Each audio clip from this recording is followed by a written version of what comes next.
Robot বিজ্ঞানের অগ্রযাত্রার এক অন্যতম নাম হচ্ছে রোবট। রোবট প্রযুক্তি পৃথিবীকে এক অন্য পর্যায়ে নিয়ে গেছে। এখন বিভিন্ন হোটেল বা রেস্টুরেন্টে রোবটের মাধ্যমে খাবার পরিবেশন করা হয়।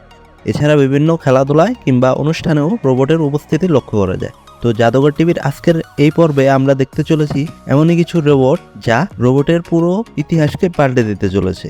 তো চলুন শুরু করা যাক। বোস্টন ডায়নামিক কোম্পানিটি রোবট তৈরিতে প্রথম স্থানে রয়েছে।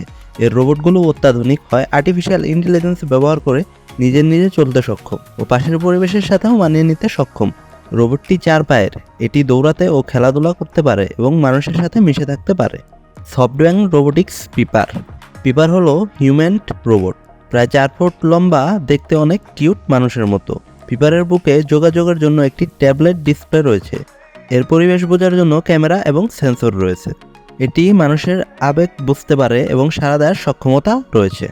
আইরোবট রুম্বা হলো ভ্যাকুয়াম ক্লিনারের একটি জনপ্রিয় ব্র্যান্ড। আইরোবটটি তার বুদ্ধিমত্তা কাজে লাগিয়ে একাই ঘরের ময়লা পরিষ্কার করতে সক্ষম। রোবোবিস এটি তৈরি করেছে হার্ভার্ড ইউনিভার্সিটি। এই ক্ষুদ্র রোবোটিক মৌমাছিগুলো বাস্তব মৌমাছির মতো আচরণ করতে সক্ষম এবং পরাগায়ন ও পরিবেশ পর্যবেক্ষণের মতো কাজে এদের ব্যবহার করা হয়। রোবটের কথা হচ্ছে, আর সেখানে সুফিয়া থাকবে না তা কী করে হয়? সুফিয়া হ্যানসন রোবোটিক্স দ্বারা তৈরি একটি মানবিক রোবট। এটির মানুষের মতো চেহারা এবং মানুষের মতো কথা বলতে সক্ষম। এটি প্রোগ্রাম এবং অ্যালগোরিদমের উপর ভিত্তি করে কাজ করে।